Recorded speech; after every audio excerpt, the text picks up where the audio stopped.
Des jours sans lumière, des nuits sans étoiles, un lit en enfer dans un hôpital. On rêve de partir de plus en plus loin. Pour ne plus souffrir, on dit je vais bien. Et je travaille pour l'Association nationale des papillons de Charcot, une association nationale qui est née suite après des échanges de malades avec des entrevues entre malades et familles, et une association est née en 2006. L'Association nationale des papillons de Charcot a un but, c'est bien sûr l'accompagnement des malades et des familles, mais aussi de créer des antennes de proximité pour que ces malades atteintes de cette pathologie ne soient plus seuls, ne soient plus mis dans un isolement ou ne veulent plus sortir, ne veulent plus vivre à cause de cette pathologie. Ces antennes sont là pour aider toutes ces personnes et ces familles qui en ont tant besoin. Alors ces antennes, elles sont faites donc par moi-même et puis une amie aussi qui se trouve du côté de Bretagne, et nous sommes là pour écouter les familles, pour écouter les malades dans un accompagnement au quotidien, et aussi beaucoup pour les aider dans tout ce qui est démarche administrative et médicale, parce qu'il faut savoir que cette maladie qui malheureusement mène la personne vers un handicap total a besoin d'aide chaque jour, 24 heures sur 24, avec des aides techniques, des aides médicales bien précises. Et comme il est difficile d'avoir tout cet environnement-là, nous sommes donc ici pour faire tout ça. Et nous effectuons aussi une permanence téléphonique nationale, voire internationale, puisque nous avons aussi des gens du Maroc, du Luxembourg qui nous ont contactés, de Pologne aussi. Et nous sommes là aussi pour les aider. C'est que ce qui est très important, c'est qu'autour du malade, il faut que l'amitié reste... excusez-moi. Comme les papillons, aux ailes fragiles, jusqu'où vivra-t-on le corps en exil? Comme les papillons, pouvoir s'envoler, ils sont des millions et des milliers.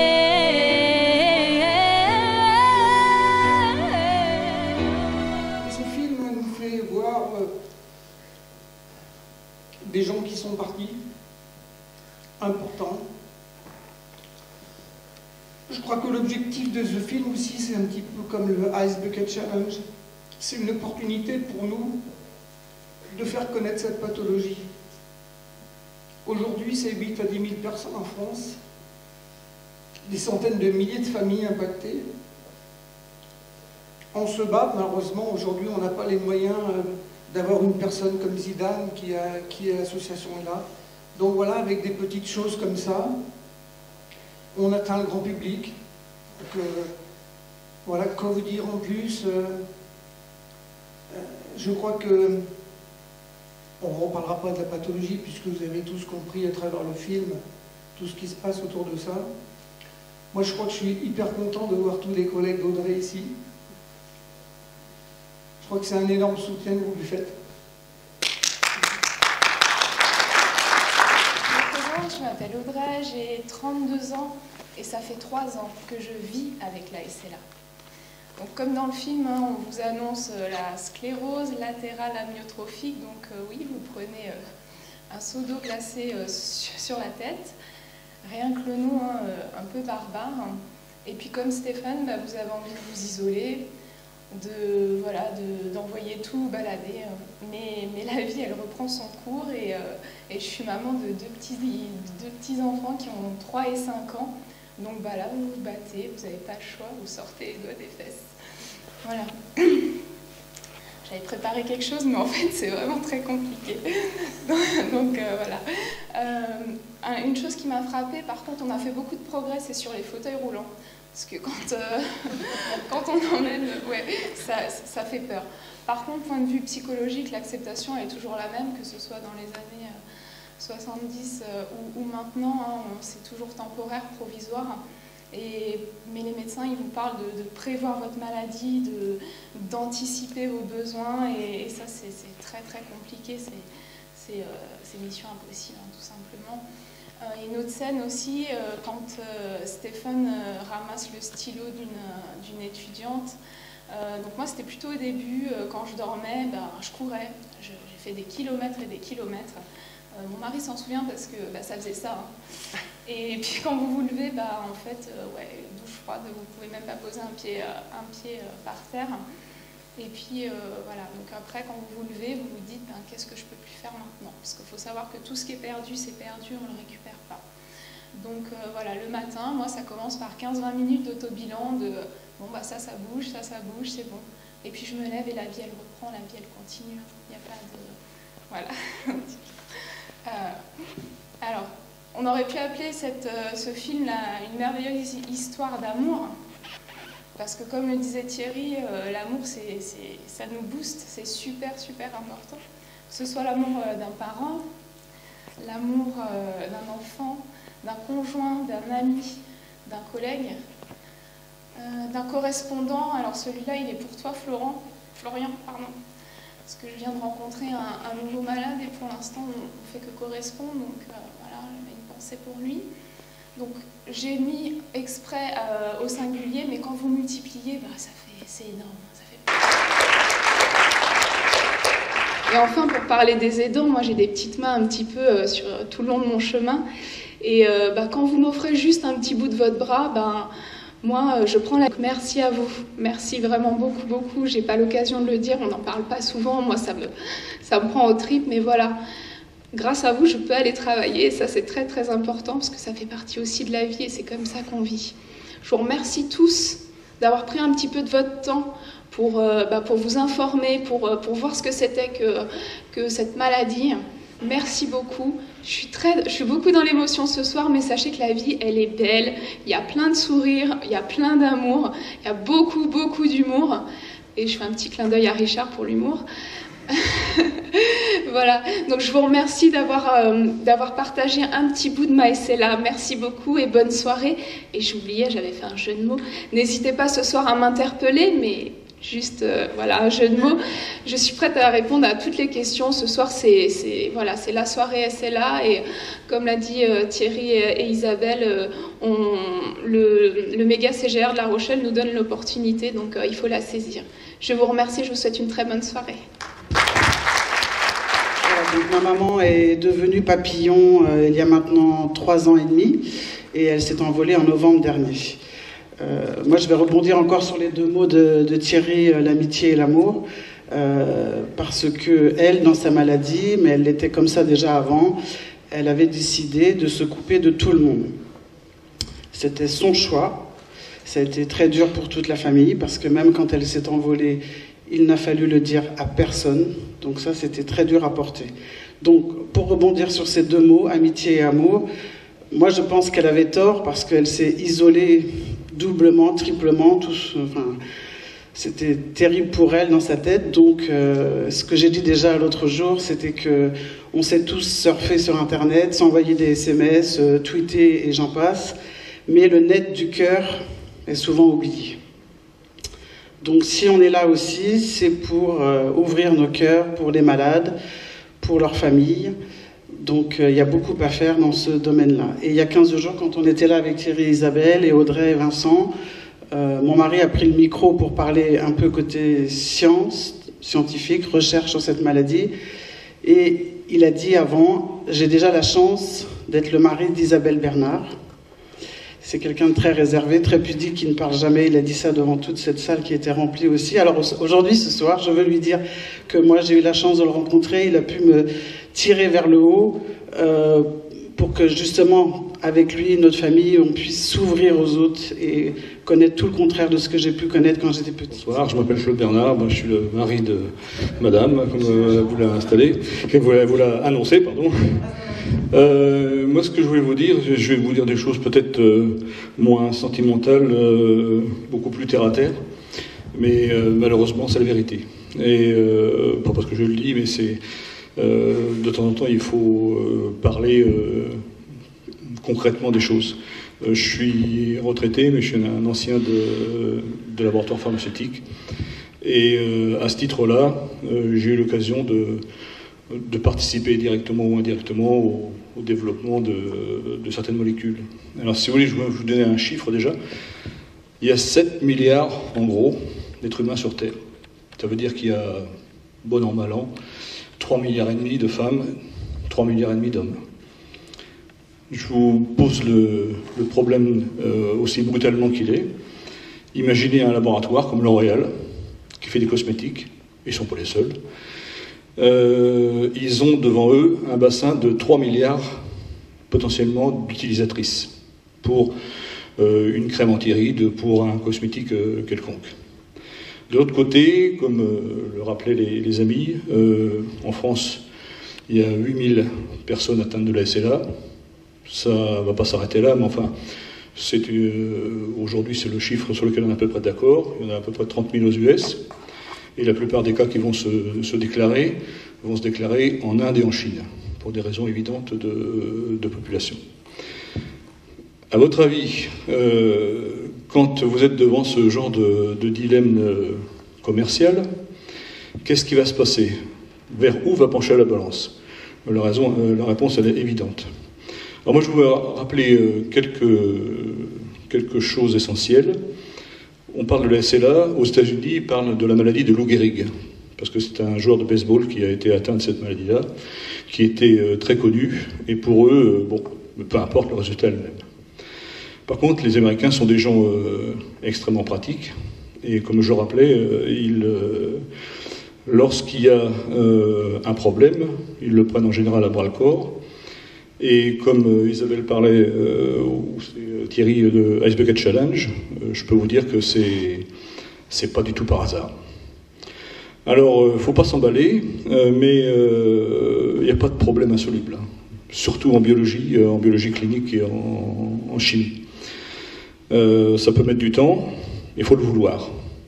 Et aujourd'hui, la volonté, comme je vous l'expliquais tout à l'heure, entre des industries cosmétiques et des laboratoires de recherche, il n'y a pas photo. Les gens vont vers ce qui va être le plus rentable. Aujourd'hui, pour mettre sur le marché un médicament, quel qu'il soit, on procède toujours de la même manière. Il y a toujours 3 phases de test, qu'on appelle bêtement la phase 1, la phase 2, la phase 3.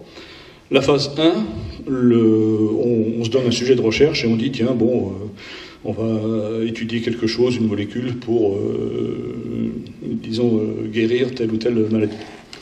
Donc on commence à essayer sur des animaux, on commence à essayer sur une dizaine de personnes, qu'elles soient atteintes de la maladie ou pas. C'est pas important. Et on va voir comment les personnes, déjà, supportent le traitement. La phase 2, c'est qu'on commence à voir déjà des possibilités qui installent ce succès. Donc on va passer de 10 malades testés à 40 malades testés, voire 80 malades testés. C'est-à-dire des gens qui sont atteints d'une certaine infection. Et sur ces personnes-là, on va pendant 8 mois ou 10 mois faire l'expérience du traitement. Si le traitement s'avère intéressant, on va passer à la phase 3. La phase 3, ça va être de 40 à plusieurs centaines de personnes. Et contre un traitement générique. C'est-à-dire un traitement qui est connu pour son efficacité, ou même sa faible efficacité, mais un traitement qui servira de référence. Et si le nouveau traitement s'avère meilleur, même de quelques pourcents sur des milliers de personnes, c'est pas du tout nul. Et là, on y va. Et à ce moment-là, vous avez les agences comme, par exemple, la FDA aux États-Unis ou l'agence du médicament en France qui se pose le problème de la commercialisation. Et au niveau de la phase 3, ils en sont quasiment tous à la phase 3. Et je voudrais apporter une petite correction à ce que disait notre ami Audrey tout à l'heure. Effectivement, aujourd'hui, les effets sont irréversibles, quoique. Il y a actuellement des expériences qui montrent le contraire. Le problème, c'est que chacun trouve son petit truc dans son coin. Les anglo-saxons, eux, ont tendance à beaucoup publier, à échanger des informations, mais à un certain moment, si il y a vraiment de très très gros intérêts en jeu, les équipes vont se replier sur elles-mêmes. Et là, le gros problème qu'on a vis-à-vis d'une maladie comme la SLA, ou comme d'autres d'ailleurs, c'est qu'il n'y a pas une coordination, une volonté, disons, affichée, de coordonner des équipes qui sont toutes très pointues dans leur genre. Je peux vous citer quelques-unes auxquelles j'ai eu affaire. Bon, des Italiens à Pise, à l'université de Pise, qui sont relativement en avance là-dessus. Des gens des INSERM, l'Institut de la moelle épinière du cerveau aussi, qui fait des choses. Aux États-Unis, il y a le Boston Clinical University qui est très en avance, qui a cru à un moment avoir la solution, et puis il s'est avéré que bon, c'était un petit peu compliqué à mettre en œuvre. Donc là, je dirais, puisque tous en sont en gros à la phase 3, c'est qu'il y a un sacré espoir. Par contre, qui va avoir le courage, ou le culot, on pourrait dire, de dire à tous ces brillants chercheurs, bon, maintenant, c'est pas de question de moyens, les moyens financiers, ils sont là. Mais maintenant, on échange tous nos résultats, ou on continue à travailler dans notre coin, et au moment où on aura trouvé quelque chose, on passe le message aux grands labos qui, eux, vont donner le feu vert. Ça, c'est la difficulté. Vous avez eu récemment écho d'une pandémie qui s'appelait Ebola, qui était soi-disant un virus mutant et qu'on n'avait pas de solution, que c'était le drame. On commençait à isoler tout le monde, et puis tout d'un coup, il n'y a plus de problème. En 3 mois de temps, vous pouvez aller en Guinée, vous promener, enfin, si vous voulez, mais comment dire, tous les risques ont disparu. Bon. C'est plutôt curieux. Je crois qu'il faut se poser des questions là-dessus.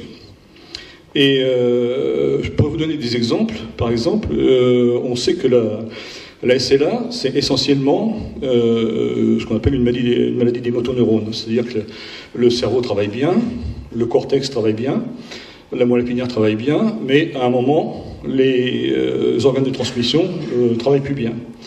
C'est-à-dire que le cerveau donne des ordres, mais il y a des relais qui font la grève, quoi. Et plus ils font la grève, plus ils ont envie de la faire, et ils finissent par se paralyser. Alors qu'est-ce qu'on fait actuellement ? Vous avez des équipes qui cherchent sur des enzymes, la SOD par exemple. La SOD, c'est la superoxyde dismutase. Bon, c'est une enzyme qui est codée par un gène, et on s'est aperçu que ce gène-là mutait, c'est-à-dire qu'il change d'aspect au moment où on le découvre, il se sent découvert, il se planque et il prend une autre apparence. Je vois aux États-Unis, ils ont trouvé sur 13 cas, il y a 11 mutations, pratiquement, sur 13 cas de malades affirmés. Donc là, on ne sait pas trop ce qu'on cherche. C'est-à-dire qu'on saisit quelqu'un et hop, le lendemain, il ne ressent plus rien. Et ça, c'est pas un problème. Hein. Le virus HIV faisait pareil aussi. Hein. On cherche aussi du côté des